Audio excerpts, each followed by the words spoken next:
Hello, ladies. I wanted to bring you a special greeting. I understand you're gathered today at a leadership meeting for Women of Vision, and Mion wanted me to bring a video greeting to your meeting because I couldn't be there in person. You know, I kind of hate these video things. As many years as I've been at World Vision, I still don't like being in front of the camera. And you'd think by now at World Vision we'd have a full makeup and costume department, but we don't, so you get me raw and uncut today. Reminds me of a story. Just last year I was on a CNN show with President Clinton and Richard Gere and a few other people, and CNN actually knows how to take care of their talent, and so they sent us all into makeup, and they had a makeup lady there who did everybody's makeup for the television, and I went in right after Richard Gere, and I told the makeup artist, I said, make me look like him. And she said, "Mister, I'm a makeup artist, I'm not a plastic surgeon." So that put my ego in check for that meeting, but you get me raw and uncut just the way I am today. But I did want to take the opportunity to just say thank you to all of you, especially those of you in leadership with Women of Vision chapters around the country. You really mean a lot to us at World Vision, but even more importantly, you mean so much to children and families around the world on whose behalf you are constantly advocating and fundraising and organizing, and all of your thousands and thousands of labor hours that you invest in World Vision are really making a difference in the lives of those kids and families. You know, I don't like to drop names, but I was on the phone today with Bono, and I serve on the board of the One campaign. And Bono wanted to address the board, and so we had a conference call today. And Bono talks a lot about a movement on behalf of the poor, and at World Vision we've come to talk a lot about a movement on behalf of the poor.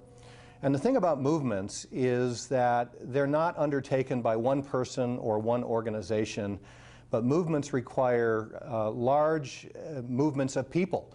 The public need to get involved. Communities all across the country need to get involved. Women need to be talking about these issues. Men need to be talking about these issues. Young people and college students need to be involved. Our politicians need to be engaged.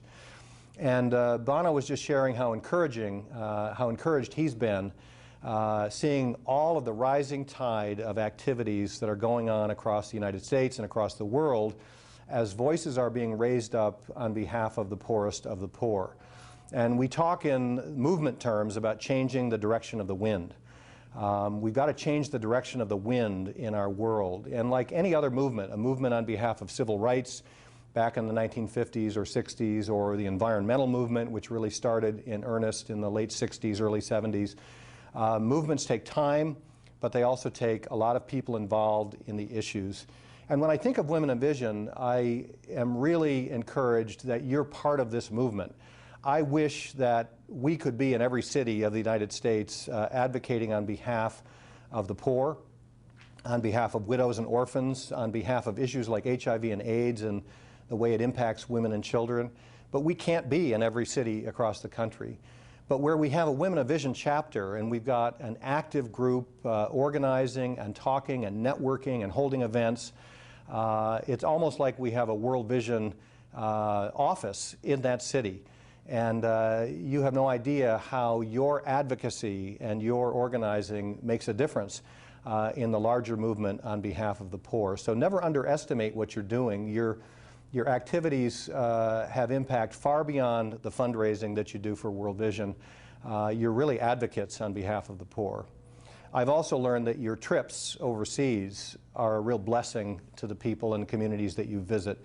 And it's always such an encouragement for people in difficult circumstances to receive visitors from another country, people that seem to care and have compassion for their circumstances, people that are willing to pause for a week and just share the lives of those that have stories to tell, and know that you're going to come back to your community and tell those stories to others.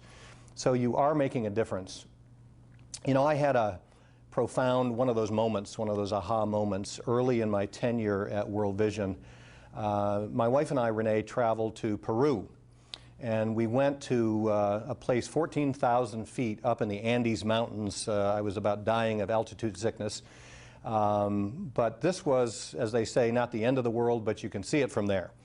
And here I was, 10,000 miles from Seattle, 14,000 feet up in the Andes Mountains, and we went into the mud hut of a woman who had just lost her husband about 6 months earlier. She was a Peruvian peasant woman.